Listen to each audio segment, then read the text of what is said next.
So content of the webinar today, obviously we're talking about empty homes.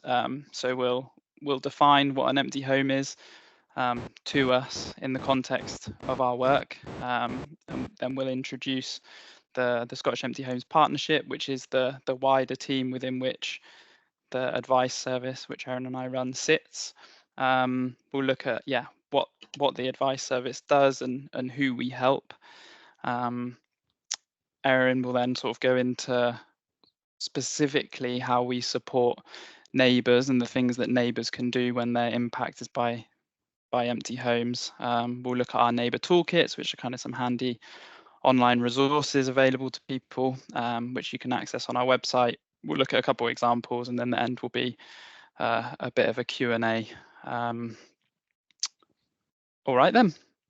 So an empty home, for the purposes of our work, is a home that's been empty for 6 months or more and is liable for council tax. And in the most recent large-scale review of all the data in 2023, there are around 46,000 of these in Scotland.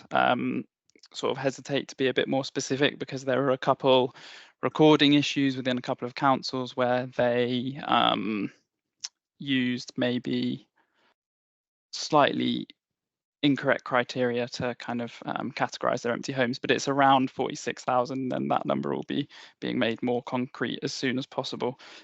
I just want to apologize for this graphic. I tried to find a different one with larger wording, but it was the best I could do. And it's here just for a bit of an additional context, really. So it just shows a little bit of information on why these homes become empty in the first place, and why they tend to remain empty. A lot of it is around kind of an absence of an owner, whether that be because an owner died or they've purchased with a view to renovate, and then that's taking longer than they thought it might, or they, because they don't have the funds. But the important thing really is that whatever the reason, the symptoms of an empty home can really impact neighbours directly and wider communities, which is why we sort of do what we do. So yeah, what's being done about it? So in 2010, Scottish Government launched the Scottish Empty Homes Partnership. We're funded by the Scottish Government but hosted by Shelter Scotland, with kind of an overall goal of bringing long-term private sector empty homes back into use.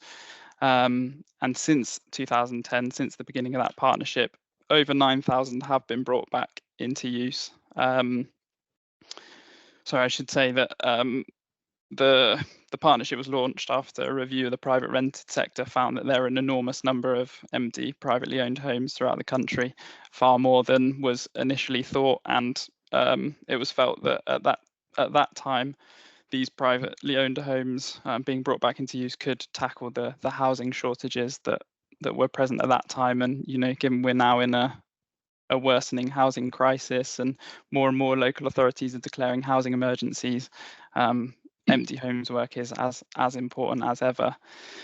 So how have those 9,000 empty homes been brought back into use? The partnership has various arms. We have kind of a projects function where our projects manager, Andy, runs a variety of medium to large scale projects in partnership with charities, community organisations, local authorities, to look at creative ways of bringing homes back into use. And one of those, for example, is a partnership currently with Argyll and Bute Council, specifically the Health and Social Care Partnership and the housing team within the council, that's looking at how empty homes can be brought back into use quickly to address the lack of housing for key workers. Argyll and Bute are struggling to employ doctors and nurses and other key workers at the moment because no one will come to them from outside the area, because there's no guarantee of housing when they find a job. So they're looking at ways that people who apply for these jobs can be matched up with housing right away, and looking at how empty homes can be renovated quickly to be that necessary housing. We've got kind of a policy function, which over the years has worked to develop an empty homes kind of best practice and framework, which local authorities have gradually taken on to mainstream empty homes work. And currently we're sitting at 27 out of 32 local authorities which have now mainstreamed empty homes work, and the biggest part of that really is having dedicated empty homes officers, and Erin will touch on empty homes officers a little bit more later. And we continue to push for the remaining local authorities to mainstream empty homes work. We've got a partnerships function. Our partnerships manager is responsible for kind of training new empty homes officers, new people in the network, and kind of ensuring the provision of best practice throughout. And then we have Erin and I who run the Empty Homes Advice Service. So for all the work that kind of goes on in the background, we are the public face of the partnership. So anyone that calls the partnership, whether it's you or someone within your community who wants to speak about an issue relating to an empty home, it'll be us that you speak to. We provide free advice on phone and email Monday to Friday, and we also have some online resources, blogs, interactive tools, and then our neighbour toolkits, which we'll look at a bit later. What's going on? Excuse me, I've frozen. So yeah, we provide advice to anyone really related to an empty home, whether that's an owner, a neighbour, a direct neighbour, or a community member, investors, and then also practitioners, kind of professionals within the network as well.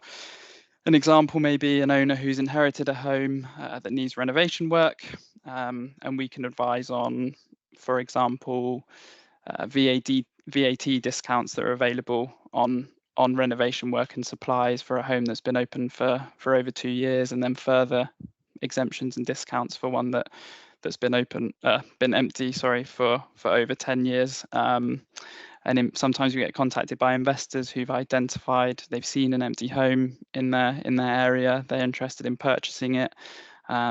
We can speak with the empty homes officers at the local authority who could look at whether that might be a property where the owner is interested in selling. They can contact the owner, and if the owner might be interested in selling, they can facilitate contact between the two. That being said, our kind of largest cohort of contacts is actually neighbours and community members, and currently it's making up around 40% of all the calls that we receive. Excuse me. There's kind of a range of reasons that neighbours contact us. Sometimes it's just a neighbour or community member with kind of a general concern that they've seen an empty home in their town and they want to flag it, knowing that some work will be done in the background by a local authority or by us to try and bring it back into use. But more often we're contacted by a neighbour who's being directly impacted by an empty home and the symptoms of an empty home. And in an urban area, that may be, for example, damp in a flat now spreading and affecting an adjoining flat that's not being dealt with. And in a rural area, that might be kind of a derelict building which is deteriorating increasingly and might be kind of affecting the appeal of an area to new people moving in, and might be affecting property prices. And in a worst case scenario, this can create a bit of a cycle whereby neighbours decide to move away and an area becomes increasingly uninhabited. I think now I'm going to hand over to Erin, who is going to talk a bit more about what we can do, what we can support people to do. Thanks. Thanks, Matt. So I'm Erin. I'm the Empty Homes Advisor. I also started pretty recently, actually the same day as Matt.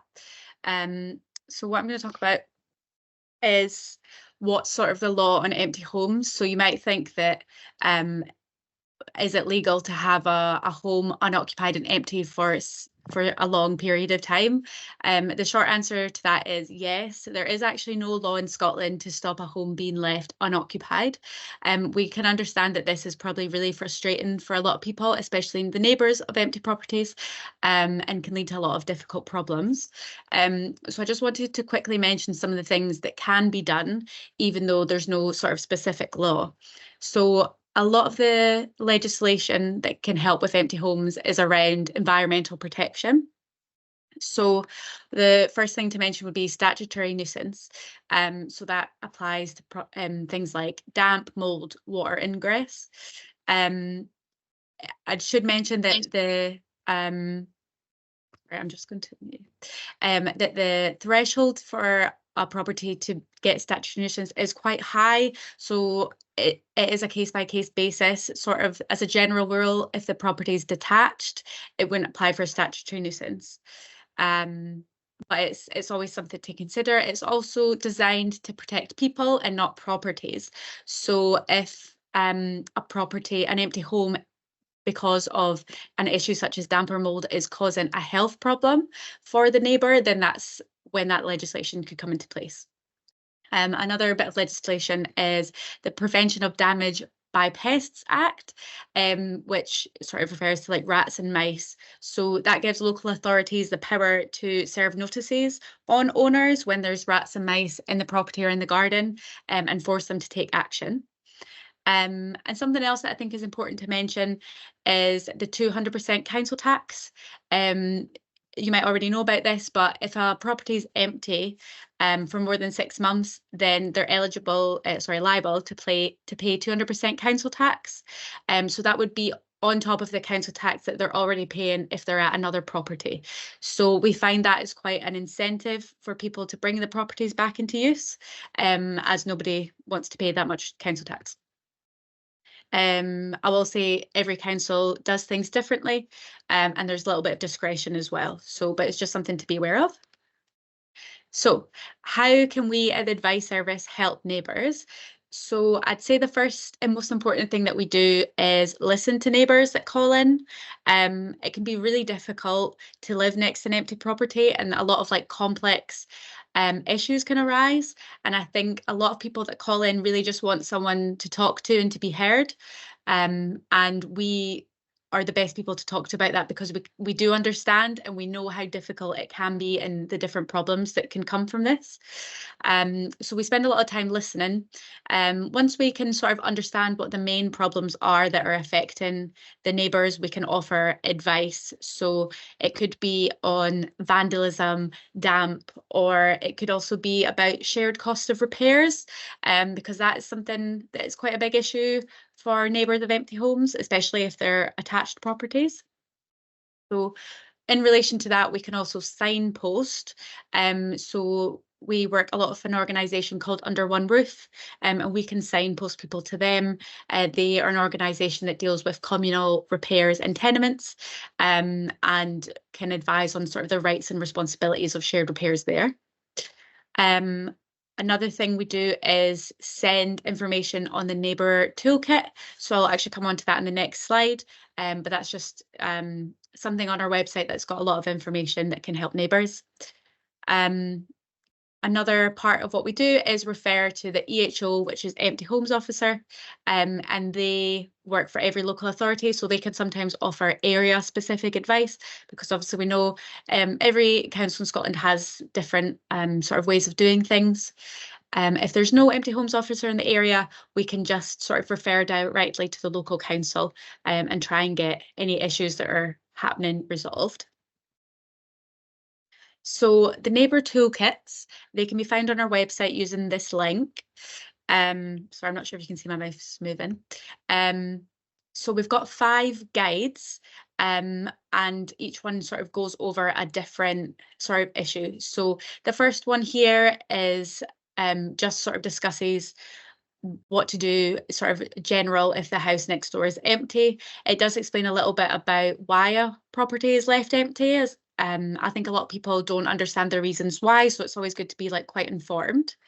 The next one is about disrepair, so it's about repairs or damage to like roofs, guttering, but also could be about like overgrown gardens, because that can be quite an issue.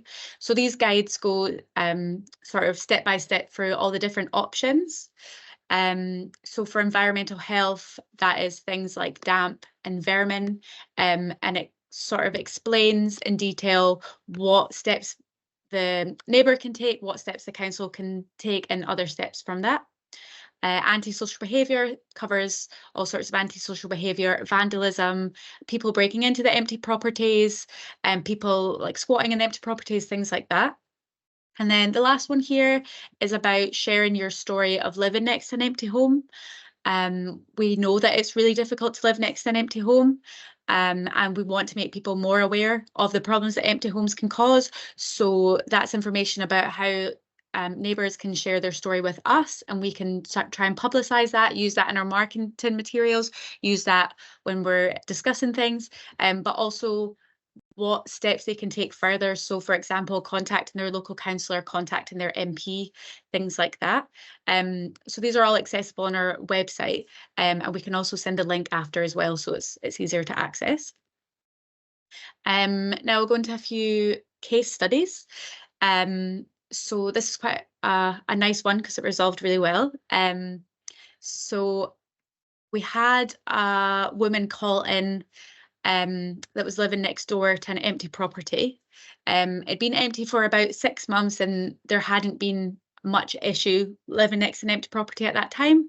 But then all of a sudden, the neighbour of the empty property realised that squirrels had gotten into the empty property, and not only had they gotten into that property, they'd got into her property as well. So obviously this is not an ideal situation for anyone. One of the first things that we mention in the neighbour guides is to try and contact the owner just to kind of resolve things. But in this situation, the owner lived in a different part of Scotland and wasn't responding to contact attempts. So feeling a bit frustrated, this woman called into us. And we were able to then, first of all, listen and sort of explain that we understood and went through the steps of what we were going to do. Then we referred the case over to the Empty Homes officer. So they were able to check the council tax records for the empty property and get the up-to-date information for the owner, and then made contact with them. And that way the situation was able to be resolved. So they, with permission, she passed on the owner's details to the neighbour, and they were able to make contact and resolve this problem. So without us or the Empty Homes officer, the owner wouldn't have been aware that there was any problems with the empty homes. So everything was able to get resolved. The squirrels moved out. We've got another similar one. A neighbour called in. They were living next door to an empty property. This time they didn't know how long the property had been empty, but they hadn't seen anyone there for a long time. The empty property, they believed, had a lot of damp and mold, and that damp and mold was sort of seeping in to the next door property, which was causing a lot of issues for the person who called in. They'd mentioned that they tried everything to get rid of the damp, but because it was coming from the next door property, there wasn't that much that they could do. In this instance, they were actually in one of the areas that didn't have an Empty Homes officer, so there was a little bit less that we could do, or we couldn't refer to them. So instead what we did when they called in was the same. We went through the toolkit and discussed the different options. Based on the circumstances, we felt that a report to environmental health would actually be the best solution. So I helped the neighbour to report this issue to environmental health. Environmental health came out, assessed the damp, and was able to issue a warrant to the owner of the empty property to get the issue sorted. So in both these situations, it was a positive outcome that we managed to get. And I've just got, I think this is our last slide, but it's just because we've mentioned Empty Homes officers quite a lot, I just wanted to go in a little bit more detail about who they are and what they do. So as Matt mentioned, there's out of the 32 local authorities in Scotland, 27 of them have a dedicated empty homes officer. So this is someone that has dedicated either their whole role or part of their role to working on empty homes to bring them back into use. So ideally, one day we'd love that number to be 32 out of 32. But yeah, 27 is a really good number. They're invaluable to us. One of the most important things that they can do is, because they're part of the local authority, is they can search the council tax records and find out the information of the owner of the property. So they can get the name and the contact details. And they, once they know who the owner is, they try and work with the owner to bring the property back into use. So as Matt mentioned, there's a lot of reasons why a property could become empty, and we found a lot of people could become quite overwhelmed and just need a bit of support. So that's where the Empty Homes Officer can step in, as well as us at the Advice Service, to offer some support and advice on what to do with their empty property. So the Empty Homes Officer, they can do this in quite a few different ways, like contact them by phone or email. They can also go out to the property to see how it looks. If it looks empty, that sort of thing, they can put a card through the door. So they're really, really useful to us. And oh, sorry, go back a bit. And here at the bottom is just a link to how you can get their contact details. So you can contact us directly at the Advice Service, but you can also contact the Empty Homes Officers directly, and their information is just down there. These pictures here are actually two of the Empty Homes Officers. So we've got the Western Isles and the Highlands. For the 5 local authorities that don't have an Empty Homes Officer, we can still try to help, and we definitely do try to help, but it can just take a little bit longer because we don't have that access to council tax records, and we don't have the sort of local specific advice that the Empty Homes Officers can offer. So I do believe that's the end of the presentation. So I just want to say thank you for listening. We can definitely send out these slides, which has our information, the slide information and our information if you want to contact us. And now I think it's time for questions and answers. I have, apologies, I did mute everyone earlier, just because there's a little bit of background noise. So feel free to unmute yourself and ask a question, and I'll just stop sharing now.